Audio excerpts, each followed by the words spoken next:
हरसिमरत कौर बादल जी। Sir, मैं तो मांग करूंगी कि इस बजट का नाम बदलना चाहिए, क्योंकि ये देश का बजट नहीं, ये सरकार बचाओ बजट है। जो देश का बजट होता तो फिर देश में 28 राज्य हैं, कितनी सारी यूनियन टेरिटरीज हैं, सब मिला के तो ये तो 37 के करीब हो, लेकिन पूरे बजट में केवल 9 राज्यों का नाम था और सबसे उसमें ज़्यादा बजट तो वो 2 राज्यों को मिला जिसकी लाठी के, जिसके कंधे के सहारे में ये सरकार चल रही है। तो ये देश का बजट नहीं सर, ये सरकार बचाओ बजट था। और सबसे बड़ी दुख की बात तो ये है कि बजट में नेचुरल कैलामिटीज और धर्म के नाम पे भी पक्षपात किया गया है। ये तो मैं पहली बार ही देख रही हूँ। बहुत अच्छी बात कि आपने धार्मिक स्थानों को, बोध गया को, राजगीर को, जहाँ जहाँ आपने दिया, बहुत अच्छी बात है। लेकिन जिस श्री दरबार साहब पे, अमृतसर साहब पे रोज 2 लाख लोग नतमस्तक होते हैं, उनको मुफ्त खाना मिलता है, सबसे बड़ा दुनिया भर, देश भर के लोग वहां पे जाते हैं और जहां पे सारा दिन सरबत के भले की अरदास होती है, उसका तो आपने नाम तक नहीं लिया। और फिर मैं नेचुरल कैलामिटीज की बात करूं तो फ्लड रिलीफ आपने राज्यों को दिया, बहुत अच्छी बात। जैसे मेरे सहयोगी ने मेरे से पहले बोला कि ये जो पानी आता है हिमाचल को आपने दिया पैकेज, तो हिमाचल का पानी पंजाब में आके पंजाब को जब डुबो देता है और तबाही मचाता है, तो पंजाब को आप क्यों भूल जाते हैं? जब पानी डैम में भर जाता है तो आप डैम खोल देते हैं और हमारा पंजाब डुबा देते हैं। जब घग्गर रिवर का लेवल ऊपर हो जाता है तो चुपचुपीते 7 के राज्यों को बचाने के लिए बंद तोड़ देते हैं और हमारे गांव को डुबा देते हैं।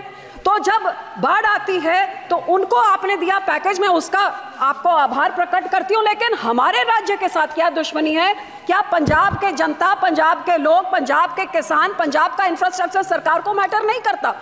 और हैरानी की बात सर, जब बाढ़ आती है तो पंजाब सफर करे, जब पानी की कमी हो जाती है तो फिर कांग्रेस हो, आम आदमी हो, भाजपा हो, सारे इकट्ठे होकर षड्यंत्र खेले कि एसवाईएल की नहर बनाइए ताकि पंजाब का पानी दूसरे राज्य को जाइए। तो जब पानी कम होता है तब तो हमारा पानी चुराना चाहते हैं, जब पानी उनमें ज्यादा हो जाता है तो पंजाब को फ्लड कर देते हैं। और सर, आपको मैं ये भी बताना चाहती हूँ, तकरीबन 70 साल पहले इस सरकार ने, कांग्रेस सरकार ने रिपेरियन प्रिंसिपल्स के खिलाफ हमारा पानी राजस्थान को दे दिया और कहते थे 1 साल में उस पानी का कॉस्ट क्या होगा आपको डिसाइड करके मिले। 70 साल से आज तक डिसीजन नहीं हुए।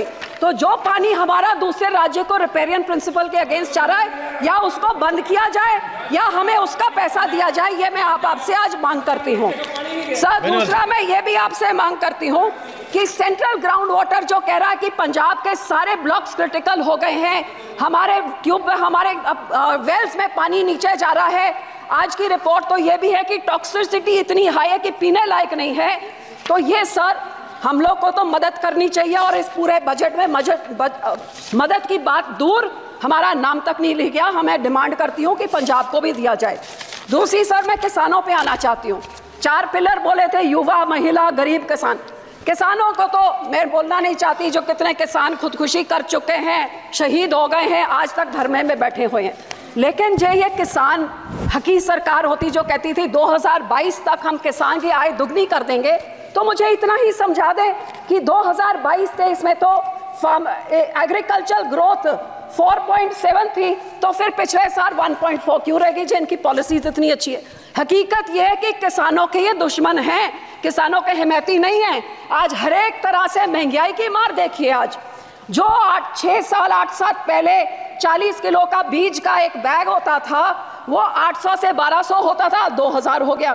डीएपी 3 गुना बढ़ गई कीमत, पोटैश 900 से 1700, जो लेबर का कॉस्ट होता था वो भी 3 गुना हो गया, जो हार्वेस्टिंग के लिए होता था वो भी 3 गुना हो गया, जो मशीनरी की रेंटल होती थी, डीजल आपने 47 से 90 कर दिया, तो वो आप सोच ले कहां तक।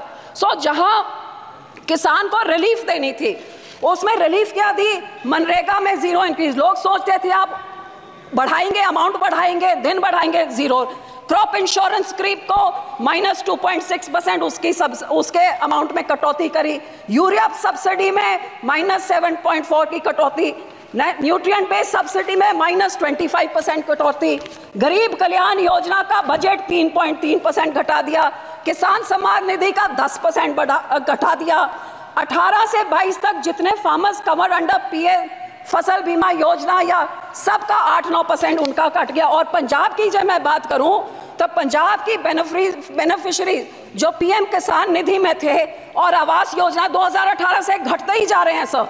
तो मैं ये कहना चाहती हूँ कि जो किसान देश का पेट भरता है, किसान सबसे ज्यादा जो योगदान पाता है, ये 80 करोड़ लोगों को जिनको आप फ्री राशन देते हैं, उस किसान के साथ आप दुश्मनी क्यों दिखा रहे हैं? मैं अपील करती हूँ सरकार को कि जो MSP legal guarantee Swaminathan commission की रेकमेंड C2+50% उसको लागू करें। मैं ये भी बेनती करती हूँ, सजेशन सब 2-4 सजेशन देती हूँ कि जब तक आप नहीं करते कम से कम भावांतर स्कीम लाइए जिसकी एमएसपी पे नहीं बिक रही हो, मिडल जो बीच का रह जाता है वो दे। एक फार्मर फ्रेंडली क्रॉप इंश्योरेंस कोई स्कीम आप लेके आए जिससे किसानों का फायदा हो, इंश्योरेंस कंपनी का नहीं। और जो किसान के जो इम्प्लीमेंट्स हैं इन पे आप जीएसटी को खत्म करिए ताकि किसानों का कुछ फायदा हो, उनकी फल सब्जियां बचे, जिससे किसान की महंगा मानसून आ रहा है, टमाटर के रेट कहां चले जाएंगे। जी आप इम्प्लीमेंट्स में जीरो करें तो बहुत कुछ फायदा हो जाएगा। सर आखिर में पंजाब की इंडस्ट्री 7 की स्टेटों को टैक्स इंसेंटिव्स देके तबाह कर दिया, हमारी इंडस्ट्री भाग गई है।